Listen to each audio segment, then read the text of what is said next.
La parole est à Monsieur Jean-François Coulombe pour le groupe La France Insoumise. Monsieur le ministre, Monsieur le Président, Madame la rapporteure, chers collègues, vous évoquez avec fierté par ce projet de loi une significative augmentation du budget de la justice à hauteur de 711 millions d'euros, soit 8% de plus par rapport au budget précédent. Tout d'abord, au regard de l'inflation, vous ne pouvez honnêtement vous prévaloir d'une telle augmentation qui en ressort finalement bien amoindrie. Mais surtout, le rapport de la Commission européenne pour l'efficacité de la justice, qui vient d'être publié, est sans appel.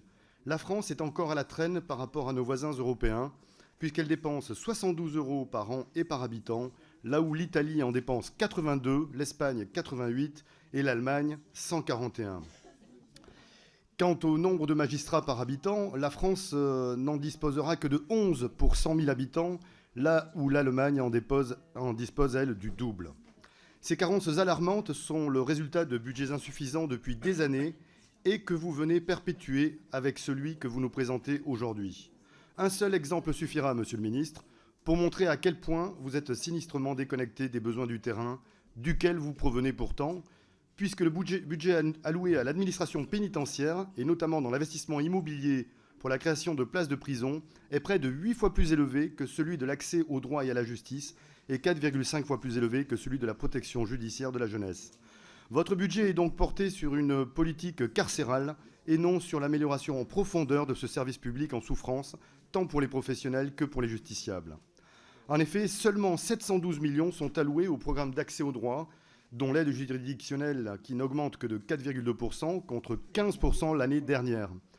Vous éloignez davantage les justiciables précaires, pourtant les plus touchés par ces besoins, alors que tous les professionnels sur le terrain préconisent de prévoir un élargissement massif de ce budget, indispensable en termes d'accès aux droits des citoyens, et ce n'est qu'un exemple. Vous savez peut-être que, par un heureux hasard et en totale adéquation avec notre ordre du jour, nous avons visionné hier soir, en collaboration avec le Barreau de Paris, le documentaire « Une justice à bout de souffle », qui est encore disponible d'ailleurs sur tous les réseaux sociaux et les plateformes de téléchargement. Et comme vous ne pouvez décemment l'ignorer, les professionnels ici y sont unanimes. La justice va mal, très mal.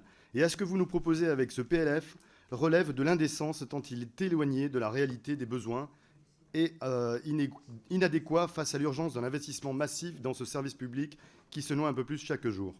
Je citerai simplement pour terminer la question résonnante d'une greffière abordant les suicides et les conditions de travail déplorables abîmant au quotidien tout le personnel qui tente, coûte que coûte, de rendre une justice la plus humaine possible. Combien voulez-vous de morts ? Voilà ces mots, Monsieur le ministre. Il est plus que temps de cesser cette politique d'investissement de façade dans la justice et d'agir face à la souffrance de ceux pour lesquels vous vous êtes engagés et dont vous devez défendre la cause professionnelle et justiciable. Merci.